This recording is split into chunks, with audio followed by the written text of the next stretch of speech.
नमस्कार, स्वागत है आपका नेटवर्क न्यूज में और मैं हूं आपके साथ जोहम रुबा।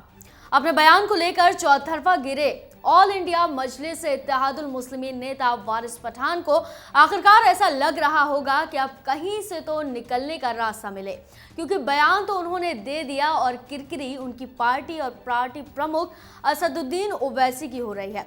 हद तो तब हो गई जब नेता ने माफी मांगने से साफ साफ इनकार कर दिया। कर्नाटक के कलबुर्गी पुलिस ने वारिस पठान के खिलाफ भड़काऊ भाषण देने के आरोप लगाते हुए अलग अलग धाराओं के तहत एफआईआर दर्ज की।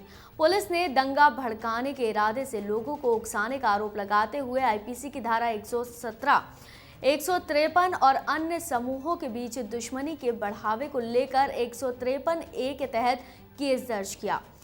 ये तो थी प्रशासन की कार्रवाई, लेकिन इससे राजनीति भी चरम पर पहुंच गई और एआईएमआईएम चौतरफा गिरी दिख रही है।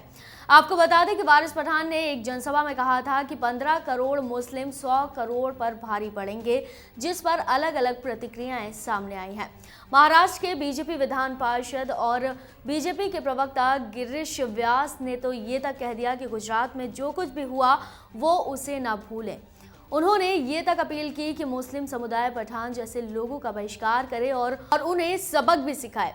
व्यास ने कहा कि हम बहुत ही ज्यादा धैर्यवान हैं, पर ऐसा नहीं है कि हम इससे निपट नहीं सकते। क्या गुजरात के कालूपुर में जो हुआ था वो याद है? आपको बता दें कि व्यास ने जिस 2002 के गुजरात दंगे का हवाला दिया, उसमें 1000 से ज्यादा लोग मारे गए और उसमें से अल्पसंख्यक ज्यादा थे। व्यास ने यह तक कह दिया कि महाराष्ट्र के सीएम को पठान के खिलाफ राजद्रोही की कार्रवाई करनी चाहिए और भारत सरकार उन्हें पाकिस्तान भेज दे। एक और बीजेपी प्रवक्ता की बात कर लेते हैं, जिन्होंने वारिस पठान और असदुद्दीन ओवैसी दोनों पर एक साथ निशाना साधा। शुक्रवार को संबित पात्रा ने पार्टी मुख्यालय में मीडिया को संबोधित करते हुए सवाल दागा और कहा कि ओवैसी ने पाकिस्तान जिंदाबाद कहने वाली लड़की अमूल्या का तो माइक छीना, पर अपने विधायक वारिस पठान का माइक क्यों नहीं छीना? जब वो 15 मिनट तक बोल रहे थे, ओवैसी वहीं मौजूद थे। हालांकि ऐसा नहीं है कि अपने नेता के खिलाफ ओवैसी ने एक्शन नहीं लिया, बल्कि पार्टी की किरकिरी होने पर वारिस पठान के मीडिया से बातचीत पर रोक लगा दी और साथ ही कहा गया कि जब तक पार्टी इजाजत न दे, सार्वजनिक रूप से पठान बयान नहीं दे सकते। इसके अलावा ओवैसी ने भी पठान के विवादित बयान की काफी ज्यादा निंदा की। बात यहीं तक नहीं रुकी, बल्कि शुक्रवार को ही शिवसेना के नेता संजय राउत ने भारतीय मुसलमानों को बार बार गुमराह करने के साथ ही उनके दिमाग में जहर खोलने का एआईएमआईएम पर आरोप भी लगा दिया और कहा कि देश में मुसलमानों का नेता बनने का आपको अधिकार किसने दिया। रावत ने तो ये तक कह दिया कि महाराष्ट्र में आपका कद क्या है, ऐसा बयान बार बार दिया गया, शिवसेना भी उसी भाषा में जवाब देगी।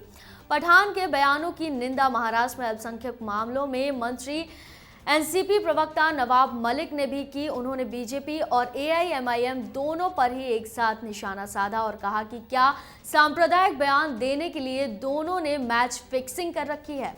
एक विवादित बयान और उसके बदले पलटवार करने वाले सिलसिले तो ठीक थे, पर जीभ काटने की बात इस बयान को लेकर और ज्यादा चर्चाओं में ला दिया गया।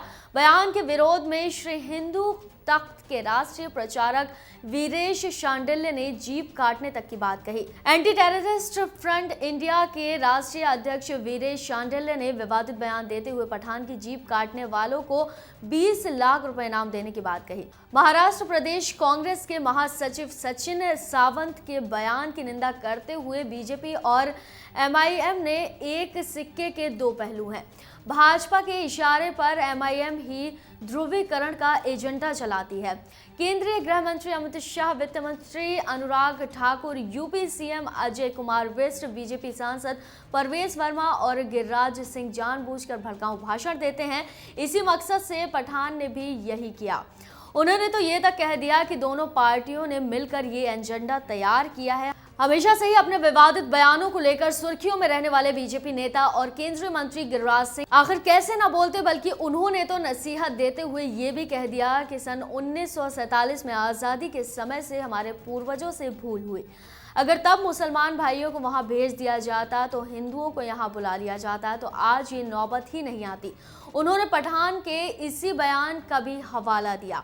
आपको बता दें कि पठान ने अपने बयान के बाद माफी मांगने से भी इनकार कर दिया था और कहा था कि मैंने अपने बयान में हिंदू शब्द का इस्तेमाल नहीं किया। खैर, पठान ने जो भी बयान दिया, ये एक बात से कतई इनकार नहीं किया जा सकता, हमेशा से ही राजनीति में आवाज बुलंद रखने वाले और अपनी जुबानी वार पलटवार से अपने विरोधियों को चित करने वाले ओवैसी इस बार सकते में हैं और चुप हैं, वो भी अपनी ही पार्टी के कारण। देखना होगा कि इस पूरे घटनाक्रम का अंतिम हश्र आखिरकार क्या होता है।